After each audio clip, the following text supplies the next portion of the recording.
हाल के दिनों में उत्तराखंड में नेतृत्व परिवर्तन को लेकर खूब चर्चाएं चल रही थी। सीएम पुष्कर सिंह धामी की दिल्ली दौड़ को उत्तराखंड की राजनीति में अस्थिरता से जोड़कर देखा जा रहा था, लेकिन बीजेपी संगठन ने इन चर्चाओं पर ब्रेक लगाया है। बीजेपी के प्रदेश अध्यक्ष महेंद्र भट्ट ने साफ कर दिया है कि उत्तराखंड की सरकार पूरे 5 साल चलने वाली है। 2027 में पुष्कर सिंह धामी के नेतृत्व में फिर से भाजपा की सरकार बनने जा रही है। रिपोर्ट देखिए। उत्तराखंड में नेतृत्व परिवर्तन की चर्चाओं पर ब्रेक। सीएम धामी ही चलाएंगे प्रदेश, विपक्ष की कोशिश रही नाकाम। 27 में भी धामी का दिखेगा धमाल। उत्तराखंड की राजनीति में समय समय पर अस्थिरता देखने को मिलती रही है। राज्य गठन से लेकर अब तक सिर्फ एनडी तिवारी सरकार ने अपना कार्यकाल पूरा किया। उनके अलावा जितने भी मुख्यमंत्री हुए, सबको अस्थिरता का सामना करना पड़ा। हालांकि बीते कुछ दिनों में प्रदेश में फिर से राजनीतिक अस्थिरता और नेतृत्व परिवर्तन की चर्चाएं सियासी गलियारों में खूब हुई। सीएम धामी के दिल्ली दौरे को नेतृत्व परिवर्तन से जोड़कर देखा जा रहा था, लेकिन बीजेपी संगठन ने इस पर ब्रेक लगा दिया है। बीजेपी प्रदेश अध्यक्ष महेंद्र भट्ट ने साफ कर दिया है कि प्रदेश में कोई नेतृत्व परिवर्तन नहीं होने जा रहा। सीएम धामी ही पूरे 5 साल सरकार चलाने वाले हैं। इतना ही नहीं, बल्कि 2027 में भी पुष्कर सिंह धामी के नेतृत्व में ही बीजेपी की सरकार बनने वाली है। देखिए भैया, ये उत्तराखंड की राजनीति का एक दृश्य बना हुआ है कि 4 साल के बाद परिस्थितियां बिगड़ने की संभावना जताने का काम हर मीडिया कर रहा है, सोशल मीडिया सब करते हैं।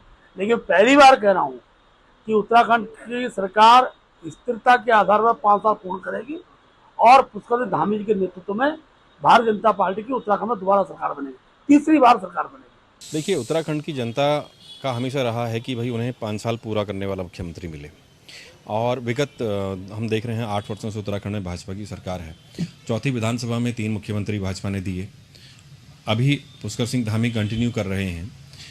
2009-10 में जब उत्तराखंड में भाजपा की सरकार थी और निशंक खंडूड़ी जी को हटाने के बाद निशंक मुख्यमंत्री बने थे, तो तत्कालीन भाजपा के राष्ट्रीय अध्यक्ष गडकरी अक्सर ये कहा करते थे कि निशंक जी के नेतृत्व में चुनाव लड़ा जाएगा, निशंक जी के नेतृत्व में चुनाव लड़ा जाएगा।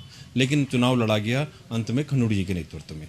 ठीक है, 6 महीने पहले ही मुख्यमंत्री परिवर्तन हो गया। तो उत्तराखंड में अभी तक इस तरह से भाजपा में जो देखने को मिला है, और ये तय करना कि किसके नेतृत्व में चुनाव होगा, किसके नेतृत्व में नहीं होगा, ये भाजपा हाईकमान का काम है। केंद्रीय नेतृत्व इसको तय करती है। ठीक है, हालांकि आज अखबारों में एक खबर आई है कि महेंद्र भट्ट जो प्रदेश अध्यक्ष हैं भाजपा के, उन्होंने कहा कि वर्तमान नेतृत्व के नेतृत्व में ही जो है 2027 को चुनाव लड़ा जाएगा। लेकिन चूंकि जो हमने देखा है, समझा है इतिहास में उत्तरा भाजपा को लेकर के, वो केंद्रीय नेतृत्व तय करता है कि किसके उसमें चुनाव लड़ा जाएगा, कौन जनमत लाने में सक्षम है नेतृत्व। यानी कि महेंद्र भट्ट के इस बयान ने विपक्ष की मेहनत पर पानी फेर दिया है। सीएम धामी की छवि को डेंट पहुंचाने की विपक्ष ने खूब कोशिश की, लेकिन लाख कोशिशों के बाद भी सीएम धामी ही डबल इंजन की सरकार चला रहे हैं और आगे भी चलाते रहेंगे। यदि महेंद्र भट्ट का बयान सही साबित होता है तो सीएम धामी एनडी तिवारी का रिकॉर्ड तोड़ आगे निकल जाएंगे, क्योंकि हाल ही में सीएम धामी ने एक नया रिकॉर्ड अपने नाम किया था। बीजेपी से सबसे लंबे समय तक सीएम की कुर्सी संभालने का रिकॉर्ड सीएम धामी ने बनाया, और यदि कोई नेतृत्व परिवर्तन नहीं होता है तो एनडी तिवारी को भी सीएम धामी पीछे छोड़ देंगे। 2027 में बीजेपी फिर से सूबे की सत्ता पर काबिज होने का दावा कर रही है। तो क्या पुष्कर सिंह धामी के सफल कार्यकाल को देखते हुए तोहफे के रूप में फिर से सूबे की कमान पुष्कर सिंह धामी को ही थमाई जाएगी या फिर नहीं? रफ्तार मीडिया के लिए देहरादून से ब्यूरो रिपोर्ट।